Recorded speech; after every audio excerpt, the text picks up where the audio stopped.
नमस्कार दोस्तों, welcome to Sambhav education. This is Aryan Shukla. दोस्तों, जैसा कि आप सब जानते हैं, डेली सुबह 11 बजे बीएड प्रवेश परीक्षा 2023 के लिए क्लास होती है। तो आज की क्लास में हम जीके के 45 इंपॉर्टेंट क्वेश्चन डिस्कस करेंगे। इसमें आपके भारतीय संविधान, हिस्ट्री, ज्योग्राफी से संबंधित क्वेश्चन होंगे। कन्फर्म है आपका एग्जाम बीएड प्रवेश परीक्षा में यहाँ से क्वेश्चन पूछे जाते हैं। आप लोग क्लास को ध्यान से देखिएगा, ये सभी इंपॉर्टेंट क्वेश्चन होंगे, टॉप के क्वेश्चन हैं। कुछ ऐसे क्वेश्चन हैं जो बीएड प्रवेश परीक्षाओं में कई बार पूछे गए हैं।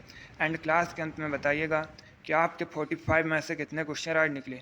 सबसे पहले आप लोग क्लास को लाइक करिए, अपने फ्रेंड ग्रुप सभी जगह शेयर कर दीजिएगा ताकि ज़्यादा से ज़्यादा लोग जुड़ सकें।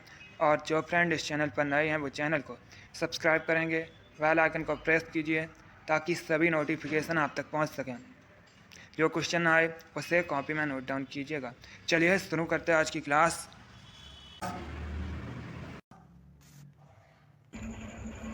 क्वेश्चन नंबर फर्स्ट के लिए आंसर करिए। इंपॉर्टेंट क्वेश्चन है, आपके एग्जाम में पूछा हुआ क्वेश्चन है। आपको बताना है उकाई परियोजना कहाँ स्थित है। बताइएगा उकाई परियोजना भारत के किस राज्य में स्थित है। ऑप्शन नंबर ए मध्य प्रदेश में, ऑप्शन नंबर बी तेलंगाना में, ऑप्शन नंबर सी आंध्र प्रदेश में, या ऑप्शन नंबर डी गुजरात में। क्वेश्चन नंबर फर्स्ट के लिए आंसर करिए। आपको बताना है उकाई परियोजना कहाँ स्थित है। इसका right answer option number D होगा, गुजरात में। Yes, option number D correct answer है दोस्तों। उकाई परियोजना गुजरात में स्थित है, इसलिए option number D correct answer होगा। अब यहाँ पर आपसे क्वेश्चन पूछे जा सकते हैं कि उकाई परियोजना ये किस नदी पर स्थित है। तो दोस्तों, उकाई परियोजना ताप्ती नदी पर स्थित है। एक क्वेश्चन और एग्जाम में पूछा जाता है कि सूरत ये गुजरात का शहर है, किस नदी के किनारे बसा है। तो दोस्तों, आप लोग याद रखिएगा, सूरत शहर ताप्ती नदी के किनारे स्थित है। क्वेश्चन नंबर फर्स्ट का option number D correct answer होगा। आगे बढ़ते हैं, क्वेश्चन नंबर 2 के लिए आंसर करिए। अच्छा क्वेश्चन है दोस्तों, भारत के किस राज्य को 5 नदियों की भूमि कहा जाता है। आपको बताना है भारत के किस राज्य को 5 नदियों की भूमि कहा जाता है। ऑप्शन इस प्रकार है, option number A Punjab, option number B Maharashtra, option number C Madhya Pradesh, या ऑप्शन नंबर डी केरल। बताइएगा क्वेश्चन नंबर 2 के लिए आंसर। आपको बताना है भारत के किस राज्य को 5 नदियों की भूमि कहा जाता है। आज की क्लास में हम दोस्तों ज्योग्राफी के इंपॉर्टेंट क्वेश्चन डिस्कस करेंगे। ये सभी टॉप के क्वेश्चन होंगे। इसमें से कुछ ऐसे क्वेश्चन भी हैं जो आपके एग्जाम में कई बार पूछे गए हैं, तो आप लोग ध्यान से क्लास को देखिएगा। गुड, इसका right answer option number A होगा, पंजाब को। Yes, option number A correct answer है दोस्तों। भारत में पंजाब को 5 नदियों की भूमि कहा जाता है, इसलिए option number A correct answer होगा। अब देखिए, अगर हम पंजाब की बात करें, पंजाब की दोस्तों सीमा पाकिस्तान देश के साथ मिलती है। पंजाब की राजधानी चंडीगढ़ है। चंडीगढ़ खुद एक केंद्र शासित प्रदेश होने के साथ ही पंजाब और हरियाणा राज्य की राजधानी है। क्वेश्चन नंबर 2 का option number A correct answer होगा। एक क्वेश्चन एग्जाम में पूछा गया था कि सुखना झील कहाँ पर है। तो दोस्तों, सुखना झील ये चंडीगढ़ में स्थित है। क्वेश्चन नंबर 2 का option number A correct answer होगा। आगे बढ़ते हैं, क्वेश्चन नंबर 3 के लिए आंसर करिए। क्वेश्चन है दोस्तों, एंजल जलप्रपात आपको बताना है किस देश में स्थित है। बताइएगा एंजल वाटरफॉल ये किस देश में स्थित है। ऑप्शन नंबर ए वेनेजुएला में, ऑप्शन नंबर बी अर्जेंटीना में, ऑप्शन नंबर सी कनाडा में, या ऑप्शन नंबर डी ऑस्ट्रिया में। आपको बताना है एंजल जलप्रपात एंजल वाटरफॉल कहाँ पर स्थित है। क्वेश्चन नंबर 3 के लिए आंसर करिएगा। वेरी गुड, इसका right answer option number A होगा, वेनेजुएला में। Yes, option number A correct answer है दोस्तों। एंजल जलप्रपात वेनेजुएला में स्थित है, इसलिए option number A correct answer होगा। आगे बढ़ते हैं, क्वेश्चन नंबर 4 के लिए आंसर करिए। अच्छा क्वेश्चन है, इंपॉर्टेंट है, आपके एग्जाम में पूछा हुआ क्वेश्चन है। आपको बताना है काकीनाडा बंदरगाह, काकीनाडा पोर्ट ये कहाँ पर स्थित है। ऑप्शन नंबर ए आंध्र प्रदेश में, ऑप्शन नंबर बी महाराष्ट्र में, ऑप्शन नंबर सी केरल में, या option number D none of the जिनमें से कोई नहीं। बताइएगा काकीनाडा बंदरगाह कहाँ पर स्थित है। क्वेश्चन नंबर 4 के लिए आंसर करिए। वेरी गुड, इसका राइट आंसर होगा option number A Andhra Pradesh. Yes, option number A correct answer है दोस्तों। काकीनाडा पोर्ट आंध्र प्रदेश में स्थित है। आगे बढ़ते हैं, क्वेश्चन नंबर 5 के लिए आंसर करिए। अब आपको बताना है डलहौजी हिल स्टेशन कहाँ पर स्थित है। बताइएगा डलहौजी हिल स्टेशन ये कहाँ पर स्थित है। दोस्तों, डेली आपके एग्ज़ाम के लिए स्पेशल क्लास होती है, तो आप लोग डेली क्लास को ज्वाइन कीजिएगा। गुड, इसका right answer option number A होगा, हिमाचल प्रदेश में। Yes, option number A correct answer है। डलहौजी हिल स्टेशन हिमाचल प्रदेश में स्थित है। आगे बढ़ते हैं, क्वेश्चन नंबर 6 के लिए आंसर करिए। ये भी इंपॉर्टेंट क्वेश्चन है, ये भी क्वेश्चन आपके एग्जाम में पूछा हुआ क्वेश्चन है। आपको बताना है निम्न में से किस नदी को बंगाल के शोक के नाम से जाना जाता है। आपको ये 4 ऑप्शन दिए गए हैं, चारों ऑप्शंस को ध्यान से पढ़िए और बताइएगा निम्न में से किस नदी को बंगाल के शोक के नाम से जाना जाता है। ऑप्शन इस प्रकार है, option number A Damodar, option number B Gomti, option number C Kosi या option number D none of these. Question number 6 के लिए आंसर करिएगा। इसका right answer option number A होगा, Damodar. Yes, option number A correct answer है दोस्तों। दामोदर नदी को बंगाल के शोक के नाम से जाना जाता है, इसलिए option number A correct answer होगा। अब देखिए, अगर हम ऑप्शंस के बारे में बात करें, गोमती नदी के किनारे लखनऊ शहर बसा है, लखनऊ उत्तर प्रदेश की राजधानी है। कोसी नदी को दोस्तों बिहार के शोक के नाम से जाना जाता है। यह भी क्वेश्चन कई बार एग्जाम में पूछा हुआ क्वेश्चन है, बिहार के शोक के नाम से किस नदी को जाना जाता है, तो याद रखिएगा कोसी नदी को। चलिए क्वेश्चन नंबर 6 का option number A correct answer है, दामोदर नदी को बंगाल के शोक के नाम से जाना जाता है। आगे बढ़ते हैं, क्वेश्चन नंबर 7 के लिए आंसर करिए। अब आपको बताना है सलाल परियोजना किस नदी पर स्थित है। पहली बात तो आप लोग याद रखिएगा, सलाल परियोजना ये दोस्तों जम्मू और कश्मीर में स्थित है। अब आपको बताना है ये किस नदी पर है। ऑप्शंस दिए गए हैं, ध्यान से ऑप्शन पढ़ लीजिए, उसके बाद आंसर करिए। आपको बताना है सलाल परियोजना किस नदी पर स्थित है।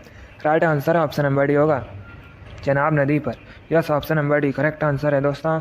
सलाल परियोजना जम्मू कश्मीर में चनाब नदी पर स्थित है, इसलिए option number D correct answer होगा। आगे बढ़ते हैं, क्वेश्चन नंबर 8 के लिए आप आंसर करिए। क्वेश्चन है बिहार राज्य की सीमा निम्नलिखित में से किस राज्य से नहीं मिलती है। आपको बताना है ये 4 ऑप्शन दिए गए हैं, इनमें से किसके साथ बिहार राज्य की सीमा नहीं मिलती है। ऑप्शन इस प्रकार हैं, option number A Paschim Bangal, option number B Uttar Pradesh, option number C Jharkhand या ऑप्शन नंबर डी कर्नाटक। अब आंसर करिए क्वेश्चन नंबर 8 के लिए। गुड, इसका right answer option number D होगा, Karnataka. Yes, option number D correct answer है दोस्तों। कर्नाटक के साथ बिहार की सीमा नहीं मिलती है, इसलिए option number D correct answer होगा। बाकी पश्चिम बंगाल, उत्तर प्रदेश, झारखंड इन तीनों राज्यों के साथ दोस्तों बिहार राज्य की सीमा मिलती है। क्वेश्चन नंबर 8 का option number D correct answer होगा, कर्नाटक के साथ बिहार की सीमा नहीं मिलती है। अगला क्वेश्चन देखते हैं, क्वेश्चन नंबर 9 के लिए आंसर करिए। यह भी अच्छा क्वेश्चन है। आपको बताना है भूमध्य रेखा निम्नलिखित में से किस देश से होकर गुजरती है। बताइएगा भूमध्य रेखा निम्नलिखित में से किस देश से होकर गुजरती है। Option number A Bharat, option number B Pakistan, option number C China या option number D Brazil. Answer करिए क्वेश्चन नंबर 9 के लिए। भूमध्य रेखा ये दोस्तों पृथ्वी को 2 बराबर भागों में बांटती है। भूमध्य रेखा एक काल्पनिक रेखा है और भूमध्य रेखा को इक्वेटर भी कहा जाता है। अब बताइएगा भूमध्य रेखा निम्नलिखित में से किस देश से होकर गुजरती है। इसका right answer option number D होगा, ब्राज़ील से। Yes, option number D correct answer है दोस्तों। भूमध्य रेखा निम्नलिखित में से ब्राज़ील देश के साथ होकर गुजरती है, इसलिए option number D correct answer होगा। चलिए क्वेश्चन नंबर 9 का option number D correct answer है। अब आप लोग क्लास खत्म होने के बाद कमेंट बॉक्स में ब्राज़ील देश की कैपिटल बताइएगा, ब्राज़ील देश की राजधानी का नाम क्या है। इसका आंसर आप लोग क्लास खत्म होने के बाद कमेंट बॉक्स में दीजिएगा। अगला क्वेश्चन देखते हैं, क्वेश्चन नंबर 10 के लिए आंसर करिए। अब आपको बताना है टेहरी बांध, टेहरी डैम ये दोस्तों किस नदी पर स्थित है। बताइएगा टेहरी बांध किस नदी पर स्थित है। Option number A Sutlej, option number B Kaveri, option number C Bhagirathi या option number D Krishna. Question number 10 के लिए आंसर करिएगा। गुड, इसका right answer option number C होगा, Bhagirathi. Yes, option number C correct answer है दोस्तों। टेहरी बांध भागीरथी नदी पर स्थित है, इसलिए option number C correct answer है। अब आप लोग बताइएगा टेहरी बांध ये किस राज्य में स्थित है। चलिए जल्दी से बताइएगा टेहरी बांध किस राज्य में स्थित है। गुड, यस दोस्तों, टेहरी बांध उत्तराखंड में स्थित है। क्वेश्चन नंबर 10 का option number C correct answer है, टेहरी बांध भागीरथी नदी पर है। आगे बढ़ते हैं, क्वेश्चन नंबर 11 के लिए आंसर करिए। यह भी इंपॉर्टेंट क्वेश्चन है, यह भी क्वेश्चन आपके एग्जाम में कई बार इसी प्रकार से पूछा गया है। क्वेश्चन है दोस्तों विंध्याचल और सतपुड़ा पहाड़ियों के बीच से होकर बहने वाली मुख्य नदी कौन सी है। आपको बताना है विंध्याचल और सतपुड़ा पहाड़ियों के बीच से होकर बहने वाली मुख्य नदी कौन सी है?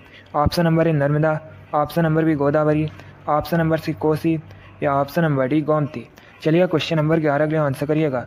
इसका right answer option number A होगा Narmada. Yes, option number A correct answer है दोस्तों। विंध्याचल और सतपुड़ा पहाड़ियों के बीच से होकर बहने वाली मुख्य नदी नर्मदा है, इसलिए option number A correct answer होगा। क्वेश्चन नंबर 11 का option number A Narmada correct answer होगा। अगला क्वेश्चन देखते हैं। क्वेश्चन नंबर 12 के लिए आंसर करिए।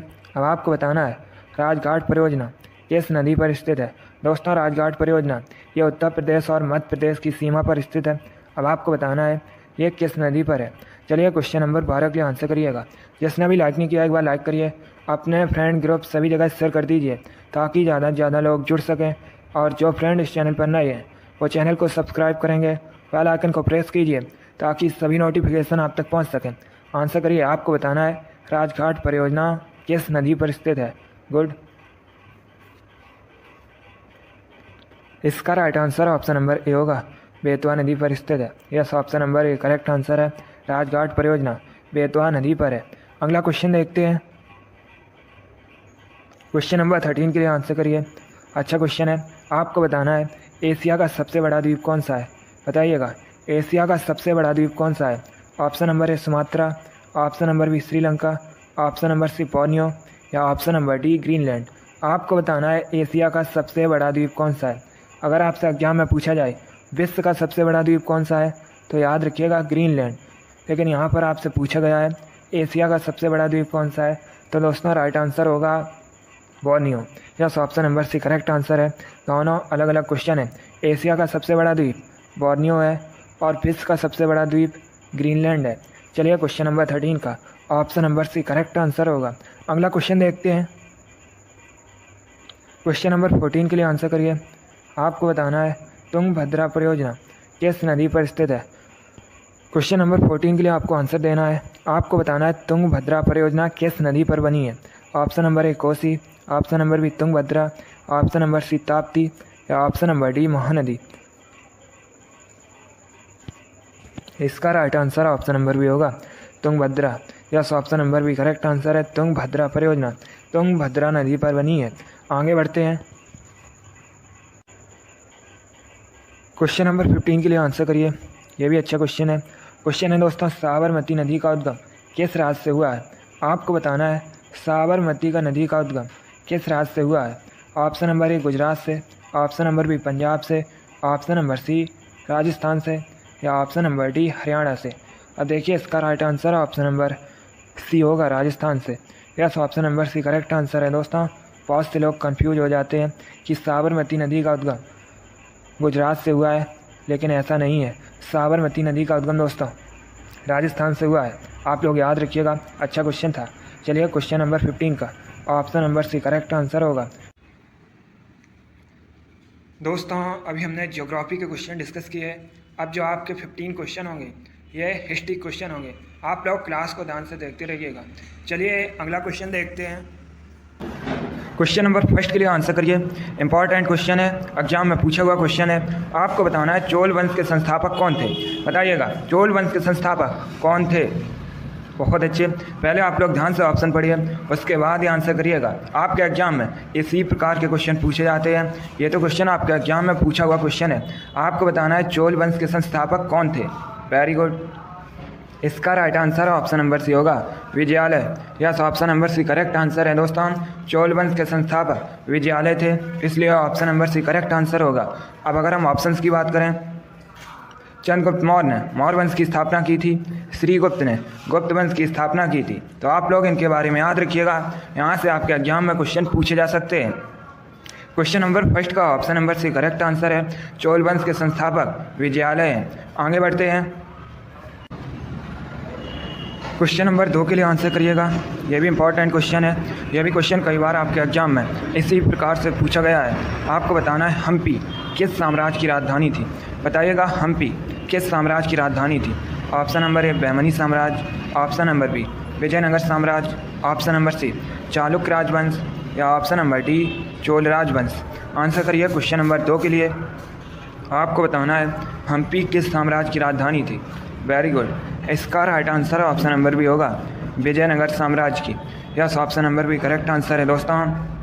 हम्पी विजयनगर साम्राज्य की राजधानी थी, इसलिए option number B correct answer होगा। एक क्वेश्चन और एग्जाम में पूछा जाता है कि हम्पी, ये तो दोस्तों विजयनगर साम्राज्य की राजधानी थी। विजयनगर साम्राज्य की स्थापना किसने की थी? तो याद रखिएगा, हरिहर और बुक्का नामक दो भाइयों ने दोस्तों विजयनगर साम्राज्य की स्थापना की थी। क्वेश्चन नंबर 2 का option number B correct answer होगा। आगे बढ़ते हैं, क्वेश्चन नंबर 3 के लिए आंसर करिए। अब आपको बताना है किस मुगल बादशाह को लंपट मूर कहा जाता है। आपको बताना है निम्न में से किस मुगल बादशाह को लंपट मूर कहा जाता है। ऑप्शन नंबर ए अकबर को, ऑप्शन नंबर बी हुमायूं को, option number C Jahandar Shah को, या ऑप्शन नंबर डी शाहजहां को। आपको बताना है किस मुगल बादशाह को लंपट मूर कहा जाता है। इसका right answer option number C होगा, जहांदार शाह को। Yes, option number C correct answer है दोस्तों, जहांदार शाह को लंपट मूर कहा जाता है। आगे बढ़ते हैं, क्वेश्चन नंबर 4 के लिए आंसर करिए।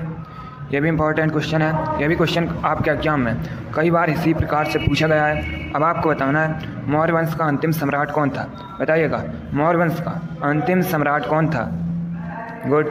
Option number A Chandragupta Maurya, option number B Ashok, option number C Priyadrath, या ऑप्शन नंबर डी शिशुनाग। आपको बताना है मौर्य वंश का अंतिम सम्राट कौन था। इसका right answer option number C होगा, Priyadrath. Yes, option number C correct answer है, प्रियद्रथ मौर्य वंश का अंतिम सम्राट था, इसलिए option number C correct answer होगा। अब दोस्तों, अगर आपसे पूछा जाए कि मौर्य वंश की स्थापना किसने की थी, तो याद रखिएगा चंद्रगुप्त मौर्य ने मौर्य वंश की स्थापना की थी। चंद्रगुप्त मौर्य के गुरु थे दोस्तों चाणक्य। चाणक्य को विष्णुगुप्त और कौटिल के नाम से भी जाना जाता है। एक क्वेश्चन और एग्जाम में पूछा जाता है कि अर्थशास्त्र नामक ग्रंथ की रचना किसने की थी, तो याद रखिएगा चाणक्य ने। क्वेश्चन नंबर 4 का option number C correct answer है, मौर्य वंश का अंतिम सम्राट प्रियद्रथ था। आगे बढ़ते हैं, क्वेश्चन नंबर 5 के लिए आंसर करिए। क्वेश्चन है निम्न में से किस स्थान पर सिकंदर की मृत्यु हुई। आपको बताना है सिकंदर की मृत्यु कहाँ पर हुई थी। चलिए क्वेश्चन नंबर 5 के लिए आंसर करिएगा। दोस्तों, आज की क्लास में हम हिस्ट्री के इंपॉर्टेंट क्वेश्चन डिस्कस करेंगे।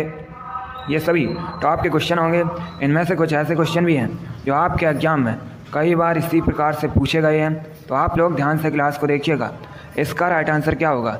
आपको बताना है निम्न में से किस स्थान पर सिकंदर की मृत्यु हुई थी। इसका right answer option number C होगा, बेबीलोन में। Yes, option number C correct answer है दोस्तों, बेबीलोन में सिकंदर की मृत्यु हुई थी, इसलिए option number C correct answer होगा। क्वेश्चन नंबर 5 का option number C correct answer है। आगे बढ़ते हैं, क्वेश्चन नंबर 6 के लिए आंसर करिए। यह भी अच्छा क्वेश्चन है। आपको बताना है उज्जैन का प्राचीन नाम क्या है। बताइएगा, उज्जैन का प्राचीन नाम क्या है। उज्जैन मध्य प्रदेश का शहर है। उज्जैन क्षिप्रा या शिप्रा नदी के किनारे बसा है। और एक क्वेश्चन आपके एग्जाम में पूछा गया था, महाकालेश्वर मंदिर कहाँ पर है, तो ये भी दोस्तों उज्जैन में है। बताइएगा उज्जैन का प्राचीन नाम क्या है। Very good. इसका right answer option number C होगा, Avantika. Yes, option number C correct answer है दोस्तों, अवंतिका उज्जैन का प्राचीन नाम है। अगला क्वेश्चन देखते हैं, क्वेश्चन नंबर 7 के लिए आंसर करिएगा। अब आपको बताना है निम्न में से किस शहर का प्राचीन नाम मायापुरी है। बताइएगा किस शहर का प्राचीन नाम मायापुरी है। ऑप्शन इस प्रकार हैं, option number A Haridwar, option number B Patna, option number C Ujjain, या ऑप्शन नंबर डी ननौतीज। आपको बताना है किस शहर का प्राचीन नाम मायापुरी है। इसका right answer option number A होगा, Haridwar. Yes, option number A correct answer है, हरिद्वार का प्राचीन नाम मायापुरी है, इसलिए option number A correct answer होगा। हरिद्वार उत्तराखंड में है, आप लोग भी जानते होंगे। एक क्वेश्चन पूछ लेते हैं कि हरिद्वार किस नदी के किनारे बसा है, तो याद रखिएगा गंगा नदी के किनारे। अब अगर हम ऑप्शंस की बात करें, पटना, ये दोस्तों वर्तमान में बिहार की राजधानी है। पटना भी गंगा नदी के किनारे बसा है। और एक क्वेश्चन पूछा जाता है पटना का प्राचीन नाम क्या है, तो याद रखिएगा पटना का प्राचीन नाम पाटलिपुत्र है। ऑप्शन नंबर सी की अगर हम बात करें उज्जैन, तो अभी मैंने आपको बताया था उज्जैन का प्राचीन नाम अवंतिका है। उज्जैन मध्य प्रदेश का शहर है और ये क्षिप्रा या शिप्रा नदी के किनारे बसा है। आगे बढ़ते हैं, क्वेश्चन नंबर 8 के लिए आंसर करिए। अब आपको बताना है लोधी वंश की स्थापना किसने की थी।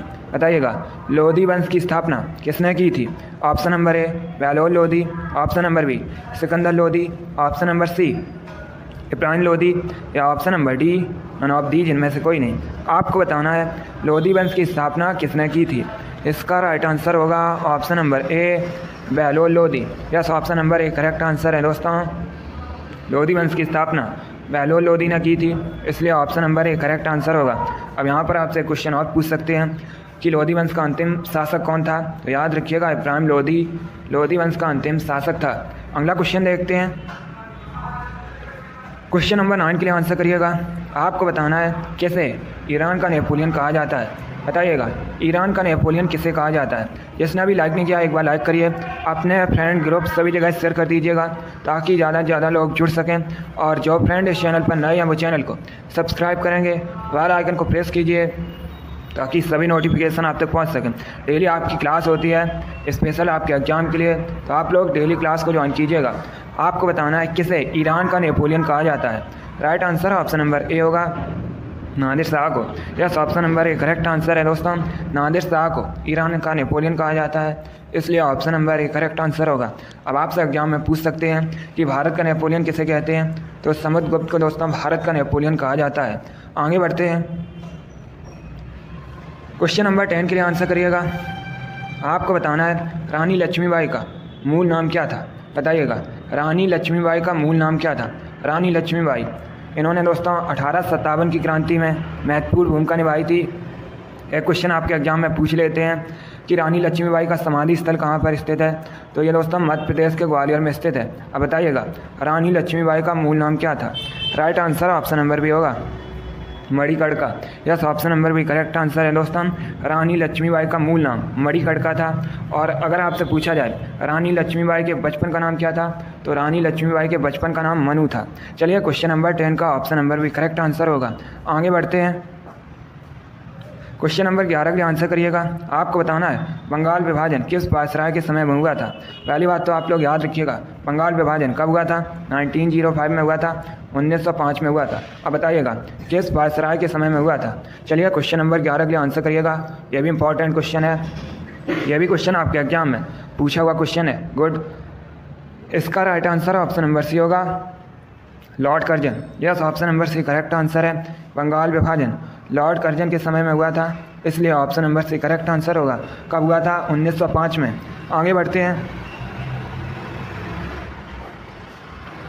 क्वेश्चन नंबर 12 के लिए आंसर करिएगा। अच्छा क्वेश्चन है। आपको बताना है राजा राम मोहन राय को युगदूत किसने कहा था। बताइएगा राजा राम मोहन राय को युगदूत किसने कहा था। Option number A Mahatma Gandhi, option number B Subhash Chandra Bose, option number C Jawaharlal Nehru, या option number D none of the, जिनमें से कोई नहीं। आपको बताना है राजा राम मोहन राय को युगदूत किसने कहा था। Right answer option number B होगा, सुभाष चंद्र बोस ने। Yes, option number B correct answer है दोस्तों। राजा राम मोहन राय को युगदूत सुभाष चंद्र बोस ने कहा था, इसलिए option number B correct answer होगा। अब देखिए अगर दोस्तों हम राजा राम मोहन राय की बात करें, इन्होंने ब्रह्म समाज की स्थापना की थी। कहाँ पर की थी, तो ये दोस्तों कोलकाता में की थी। एक क्वेश्चन और एग्जाम में पूछा जाता है राजा राम मोहन राय ने ब्रह्म समाज की स्थापना कब की थी, तो याद रखिएगा 1828 में। अब दोस्तों अगर हम सुभाष चंद्र बोस की बात करें, सुभाष चंद्र बोस, वैसे आपके एग्जाम में क्वेश्चन पूछा गया था कि फॉरवर्ड ब्लॉक की स्थापना किसने की थी, तो याद रखिएगा सुभाष चंद्र बोस ने। और कब की थी, तो ये की थी दोस्तों 1939 में। इतना आप लोग याद रखिएगा, एग्जाम में पूछे जा सकते हैं यहाँ से क्वेश्चन। क्वेश्चन नंबर 12 का option number B correct answer होगा। आगे बढ़ते हैं। क्वेश्चन नंबर 13 के लिए आंसर करिए। अब आपको बताना है निम्न में से किसे मिनी हड़प्पा के नाम से जाना जाता है। बताइएगा किसे मिनी हड़प्पा के नाम से जाना जाता है। ऑप्शन नंबर ए मोहनजोदड़ो को, ऑप्शन नंबर बी कालीबंगन को, ऑप्शन नंबर सी लोथल को, या ऑप्शन नंबर डी रंगपुर को। आपको बताना है किसे मिनी हड़प्पा के नाम से जाना जाता है। चलिए क्वेश्चन नंबर 13 के लिए आंसर करिएगा। अच्छा क्वेश्चन है, थोड़ा सा कठिन है बट आप लोग आंसर दीजिए। गुड, आपको बताना है किसे मिनी हड़प्पा के नाम से जाना जाता है। Right answer option number C होगा, लोथल को। Yes, option number C correct answer है दोस्तों, लोथल। इसे मिनी हड़प्पा के नाम से भी जानते हैं। आगे बढ़ते हैं। क्वेश्चन नंबर 14 के लिए आंसर करिएगा। अच्छा क्वेश्चन है, सभी लोग आंसर करिए क्वेश्चन नंबर 14 के लिए। क्वेश्चन है दोस्तों गांधी इरविन समझौता किस सन में हुआ था। चलिए बताइएगा गांधी इरविन समझौता ये किस सन में हुआ था। एक क्वेश्चन पूछ लेते हैं, गांधी इरविन समझौता इसे और किस नाम से जाना जाता है, तो याद रखिएगा दोस्तों दिल्ली समझौता के नाम से भी गांधी इरविन समझौता को जाना जाता है। अब आपको बताना है गांधी इरविन समझौता ये किस सन में हुआ था। चलिए बताइएगा क्वेश्चन नंबर 14 का answer. Very good. Right answer option number B होगा 1931 में। Yes, option number B correct answer है दोस्तों। गांधी इरविन समझौता ये 1931 में हुआ था, इसलिए option number B correct answer होगा। चलिए क्वेश्चन नंबर 14 का option number B correct answer होगा। अगला क्वेश्चन देखते हैं। क्वेश्चन नंबर 15 के लिए आंसर करिए। आपको बताना है आमेर का किला कहाँ स्थित है। चलिए क्वेश्चन नंबर 15 के लिए आंसर करिएगा। ऑप्शन नंबर ए राजस्थान में, ऑप्शन नंबर बी गुजरात में, ऑप्शन नंबर सी हिमाचल प्रदेश में, या option number D Madhya Pradesh में। आपको बताना है आमेर फोर्ट ये कहाँ पर स्थित है। क्वेश्चन नंबर 15 के लिए आंसर करिएगा। Good. Right answer option number A होगा राजस्थान में। Yes, option number A correct answer है दोस्तों। आमेर का किला राजस्थान में स्थित है, इसलिए option number A correct answer होगा। क्षेत्रफल की दृष्टि से भारत का सबसे बड़ा राज्य राजस्थान है। राजस्थान की राजधानी जयपुर है। जयपुर को भारत में पिंक सिटी के नाम से भी जाना जाता है। क्वेश्चन नंबर 15 का option number A correct answer होगा। आगे बढ़ते दोस्तों, अभी हमने हिस्ट्री के 15 क्वेश्चन डिस्कस किए। अब जो आपके 15 क्वेश्चन होंगे वो पॉलिटी के क्वेश्चन होंगे। चलिए अगला क्वेश्चन देखते हैं। क्वेश्चन नंबर फर्स्ट आपके सामने है, आंसर करिए क्वेश्चन नंबर फर्स्ट के लिए। अच्छा क्वेश्चन है, इंपॉर्टेंट है। ये क्वेश्चन एग्जाम में कई बार इसी प्रकार से पूछा गया है। आपको बताना है संसद के दोनों सदनों के संयुक्त अधिवेशन की अध्यक्षता कौन करता है। ऑप्शन दिए गए आपको। ऑप्शन इस प्रकार है। ऑप्शन नंबर ए उपराष्ट्रपति, ऑप्शन नंबर बी प्रधानमंत्री, ऑप्शन नंबर सी राष्ट्रपति, ऑप्शन नंबर डी स्पीकर। सभी लोग क्वेश्चन नंबर फर्स्ट के लिए आंसर करिए। आपको बताना है संसद के दोनों सदनों के संयुक्त अधिवेशन की अध्यक्षता कौन करता है। इसका right answer option number D होगा लोकसभा अध्यक्ष। Yes, option number D correct answer है दोस्तों। संसद के दोनों सदनों के संयुक्त अधिवेशन की अध्यक्षता स्पीकर करता है, लोकसभा अध्यक्ष करता है, इसलिए option number D correct answer होगा। अब आपसे एग्जाम में क्वेश्चन पूछ सकते हैं कि संसद के दोनों सदनों के संयुक्त अधिवेशन को बुलाता कौन है। तो दोस्तों बुलाता राष्ट्रपति है, लेकिन इसकी जो अध्यक्षता है ये स्पीकर करता है, इसलिए option number D correct answer होगा। जिसने भी क्वेश्चन नंबर फर्स्ट का ऑप्शन नंबर डी दिया उनका राइट आंसर है। वेरी गुड, बहुत अच्छे दोस्तों। चलिए नेक्स्ट क्वेश्चन आपके सामने है, इसका आंसर करिएगा। आपको बताना है अटॉर्नी जनरल की नियुक्ति कौन करता है। यह भी अच्छा क्वेश्चन है, जल्दी से आंसर करिए क्वेश्चन नंबर 2 के लिए। बहुत अच्छे दोस्तों, वेरी गुड। इसका राइट आंसर क्या होगा। आपको बताना है अटॉर्नी जनरल की नियुक्ति कौन करता है। Right answer option number C होगा राष्ट्रपति।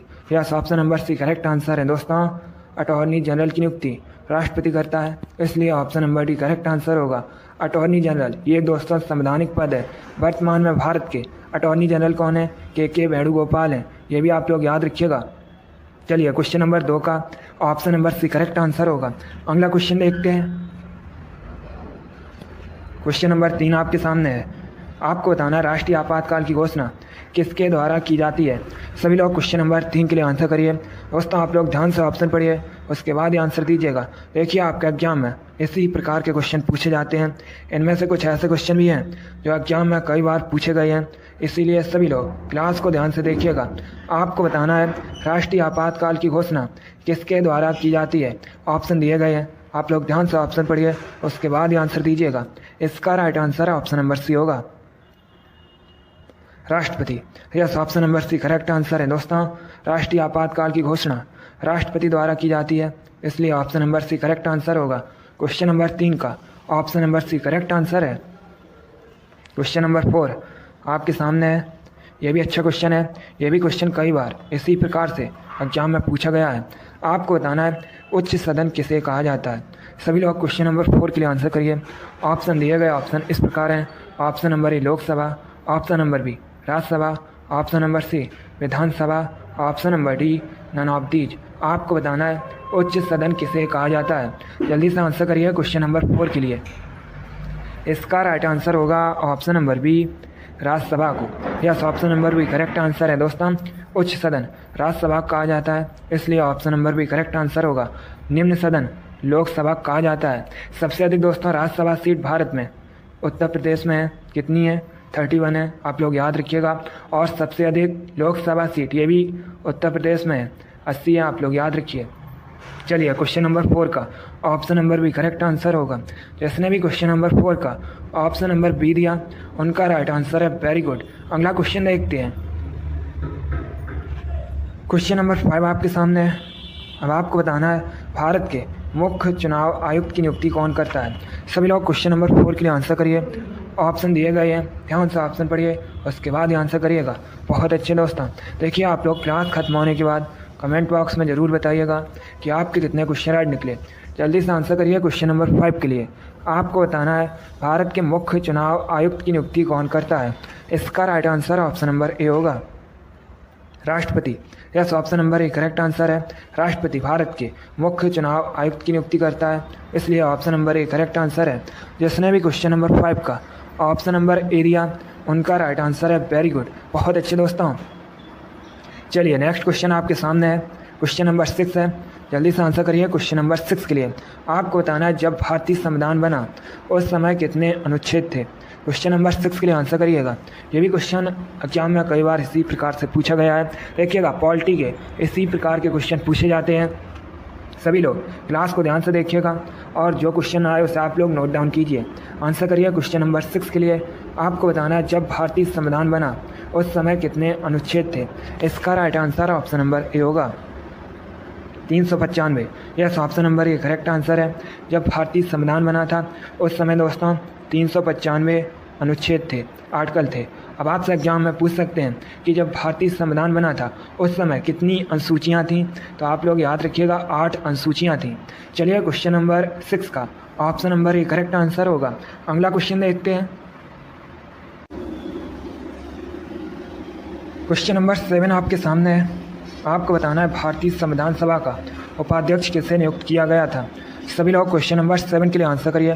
पहले ध्यान से ऑप्शन पढ़िए, उसके बाद ही आंसर करिएगा। इसका राइट आंसर क्या होगा, जल्दी से बताइए। आपको बताना है भारतीय संविधान सभा का उपाध्यक्ष किसे नियुक्त किया गया था। इसका right answer option number D होगा, HC मुखर्जी को। Yes, option number D correct answer है। भारतीय संविधान सभा का उपाध्यक्ष HC मुखर्जी को नियुक्त किया गया था, इसलिए option number D correct answer होगा। अब यहाँ से आपके एग्जाम में और क्वेश्चन पूछे जा सकते हैं।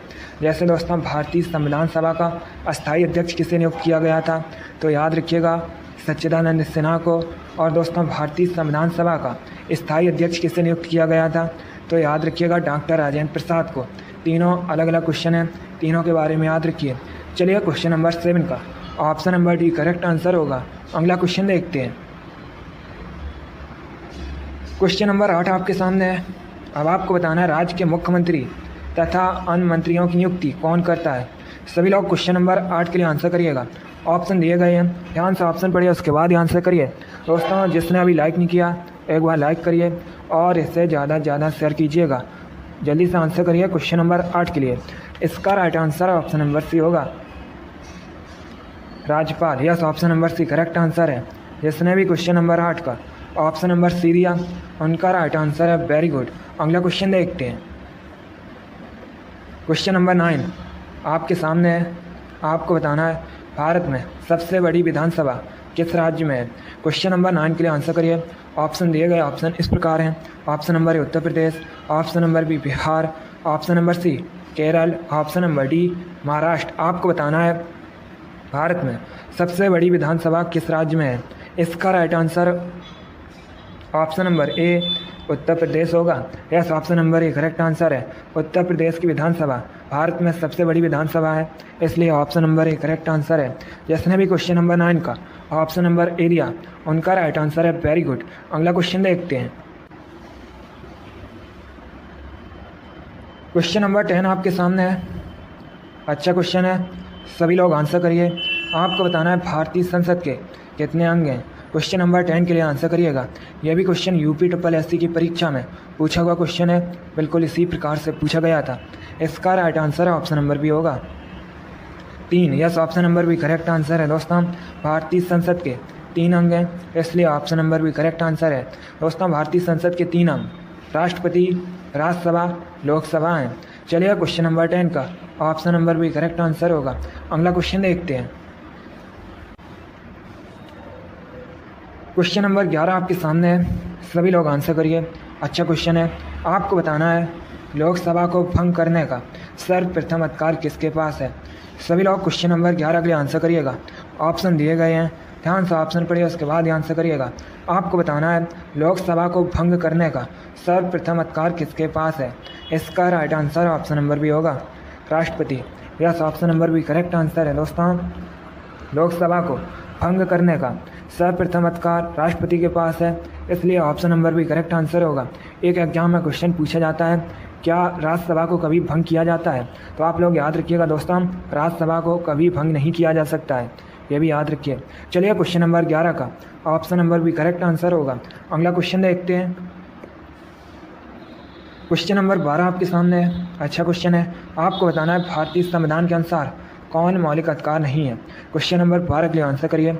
ऑप्शन दिए गए ऑप्शन इस प्रकार हैं। ऑप्शन नंबर ए स्वतंत्रता का अधिकार, ऑप्शन नंबर बी नौकरी का अधिकार, ऑप्शन नंबर सी धार्मिक स्वतंत्रता का अधिकार, option number D none of these. आपको बताना है भारतीय संविधान के अनुसार कौन मौलिक अधिकार नहीं है।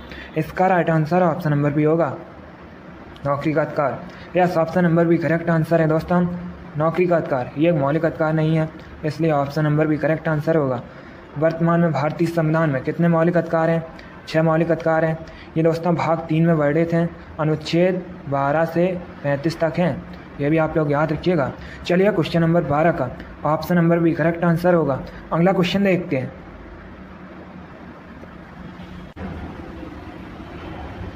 क्वेश्चन नंबर 13 आपके सामने है। आपको बताना है भारत के उपराष्ट्रपति किसके द्वारा चुने जाते हैं। सभी लोग आंसर करिए क्वेश्चन नंबर 13 के लिए। ऑप्शन दिए गए ऑप्शन इस प्रकार हैं। ऑप्शन नंबर ए राज्यसभा सदस्यों द्वारा, ऑप्शन नंबर बी लोकसभा सदस्यों द्वारा, ऑप्शन नंबर सी ए और बी दोनों, ऑप्शन नंबर डी प्रधानमंत्री द्वारा। आपको बताना है भारत के उपराष्ट्रपति किसके द्वारा चुने जाते हैं। सभी लोग जल्दी से आंसर करिए। अच्छा क्वेश्चन है। इसका right answer option number C होगा, ए और बी दोनों। Yes, option number C correct answer है दोस्तों। भारत के उपराष्ट्रपति राज्यसभा सदस्यों द्वारा और लोकसभा सदस्यों द्वारा चुने जाते हैं, इसलिए option number C correct answer होगा। क्वेश्चन नंबर 14 के लिए आंसर करिए। क्वेश्चन आपके सामने है। आपको बताना है कोई व्यक्ति भारत के राष्ट्रपति के पद पर कितनी बार चुना जा सकता है। सभी लोग क्वेश्चन नंबर 14 के लिए आंसर करिए। आप लोग ध्यान से ऑप्शन पढ़िए, उसके बाद ही आंसर करिएगा। बहुत अच्छे दोस्तों, इसका right answer option number D होगा, कोई सीमा नहीं है। Yes, option number D correct answer है। कोई व्यक्ति भारत के राष्ट्रपति के पद पर कितनी बार चुना जा सकता है, इसकी कोई सीमा नहीं है, इसलिए option number D correct answer होगा। चलिए अगला क्वेश्चन देखते हैं। क्वेश्चन नंबर 15 आपके सामने है। आपको बताना है अरुणाचल प्रदेश में राज्यसभा की कितनी सीट्स हैं। सभी लोग क्वेश्चन नंबर 15 के लिए आंसर करिए। यह भी क्वेश्चन यूपी SSC की परीक्षा में पूछा हुआ क्वेश्चन है, बिल्कुल इसी प्रकार से पूछा गया था। इसका right answer option number D होगा, 1। Yes, option number D correct answer है। अरुणाचल प्रदेश में राज्यसभा सीट 1 है, इसलिए। चलिए दोस्तों, आज की क्लास में हमने हिस्ट्री, पॉलिटी, ज्योग्राफी के इंपॉर्टेंट क्वेश्चन डिस्कस किए विद एक्स्ट्रा फैक्ट। ये सभी टॉप के क्वेश्चन थे। इसी प्रकार के क्वेश्चन भी ऐड प्रवेश परीक्षा में पूछे जाते हैं। आई होप आप सभी को ये क्वेश्चन समझ आए होंगे। क्लास को लाइक करिए, शेयर करिए, अपने फ्रेंड ग्रुप सभी जगह शेयर कर दीजिएगा, ताकि ज़्यादा से ज़्यादा लोग जुड़ सकें। और जो फ्रेंड इस चैनल पर नए हैं वो चैनल को सब्सक्राइब करेंगे, बेल आइकन को प्रेस कीजिए, ताकि सभी नोटिफिकेशन आप तक पहुंच सकें। चलिए इसी के साथ मैं आपको मिलूँगा अगली क्लास में। Thank you guys, thank you for watching. God bless you all.